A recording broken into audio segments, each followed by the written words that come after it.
اور سب سے پہلے آج کی اہم خبر، فیلڈ مارشل سید عاصم منیر کا دورہ چین۔ اچانک یہ خبر آئی ہے اور لیکن اس کی تیاری ظاہرہ پہلے سے تھی اور اس کو کوئنسائڈ کیا گیا ہے پاکستان کے نائب وزیر اعظم اور وزیر خارجہ اسحاق ڈار، جو آج ہی مارکو روبیو سے واشنگٹن ڈی سی میں ملاقات کریں گے۔ مارکو روبیو امریکہ کے وزیر خارجہ ہیں اور فیلڈ مارشل نے جو دورہ کیا ہے چین کا، اس دورے کے دوران انہوں نے وہاں چین کی جو اعلیٰ قیادت ہے اس سے ملاقات کی ہے، فوجی قیادت سے اور سویلین قیادت سے۔ آرمی چیف نے چین کے نائب صدر اور وزیر خارجہ سے ملاقاتیں کی۔ سی پیک کے تحت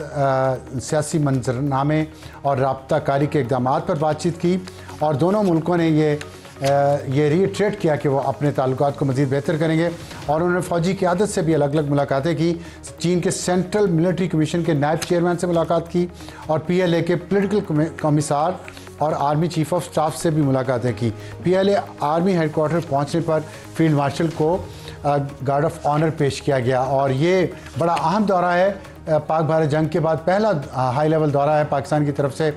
چین کا پاکستان کے کسی رہنما کی طرف سے۔ اور جیسے میں نے آپ کو بتایا کہ پاکستان کی اس وقت خارجہ پالیسی یہ ہے کہ دونوں اطراف کو بیلنس کرنے کی کوشش کر رہا ہے۔ مشکل کام ہے لیکن فی الحال پاکستان بہت اچھے طریقے سے امریکہ اور چین کو ساتھ لے کے چل رہا ہے، کسی ایک کیمپ میں مستقل یا ڈیپلی وہ انوالو نہیں ہو رہا، اور جو پاکستان کے مفادات میں جو چیزیں ضروری ہیں وہی کی جا رہی ہیں۔ امید ہے آئندہ بھی یہ پالیسی جاری رہے گی اور پاکستان کسی ایک کیمپ کا حصہ نہیں بنے گا بلکہ اپنے نیشنل انٹرسٹ کا اور نیشنل سیکیورٹی کا خیال رکھے گا۔ آج کے پروگرام کا تعارف، ٹاپ سٹوری، پی ٹی آئی مزاحمت کرے گی مفاہمت کے لیے۔ جو راستہ انہوں نے لگایا وہ اسے لگ رہا ہے کہ پی ٹی آئی ڈیل چاہ رہی ہے، لیکن ڈیل چاہ رہی ہے سختی کے ساتھ، دباؤ ڈال کے، مزاحمت کر کے۔ کیا وہ اس میں کامیاب ہوگی یا نہیں؟ اور خان صاحب نے جو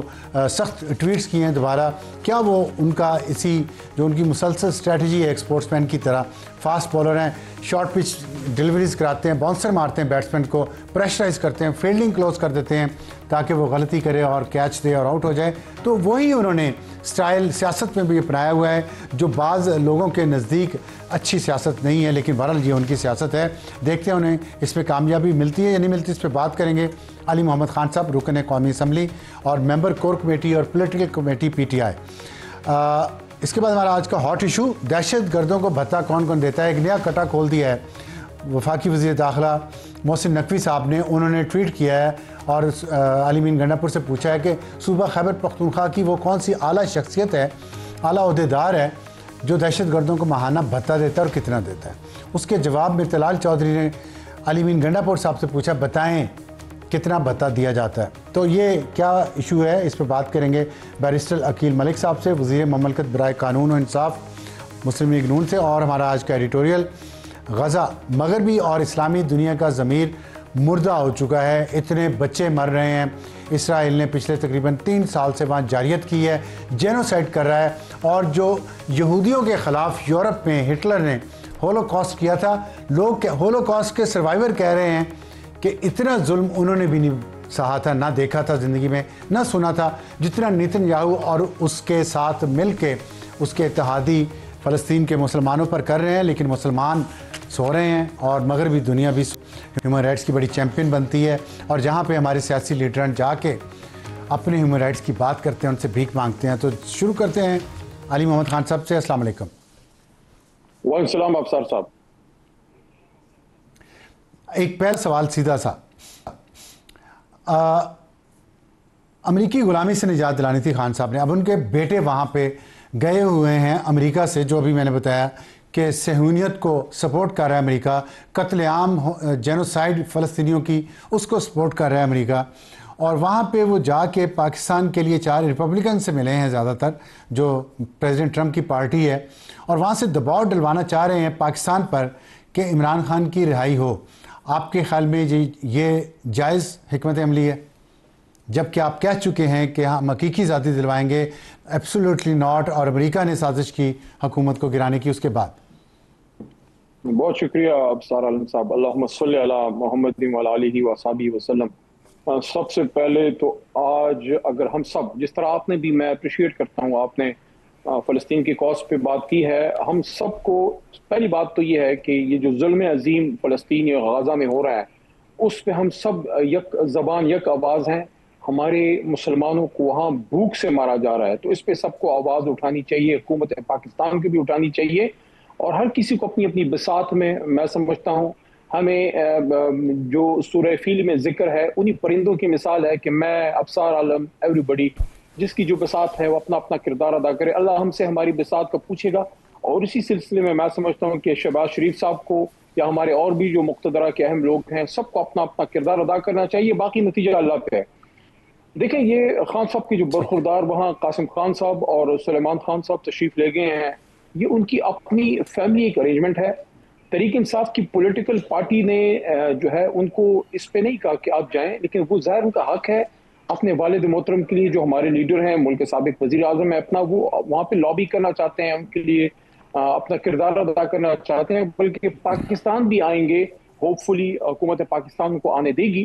باقی جو ہمارا اصولی موقف ہے ابصار عالم صاحب, وہ اپنی جگہ موجود ہے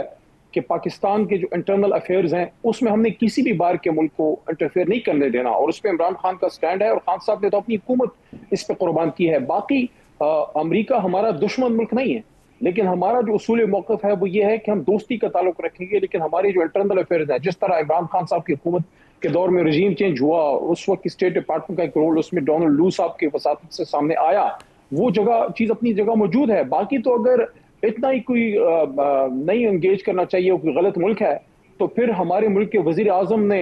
ٹرمپ صاحب کو حالانکہ نہیں کرنا چاہیے تھا, لیکن کیوں انہوں نے نوبیل پرائز کے لیے ان کو نامینیٹ کیا ہے پاکستان کی حکومت کی طرف سے, حالانکہ ٹرمپ کھل کے صہیونیوں کی سپورٹ کر رہا ہے, جہاں فلسطین میں ہولوکاسٹ ہو رہا ہے, جہاں ایک طرح سے جینوسائیڈ ہو رہا ہے.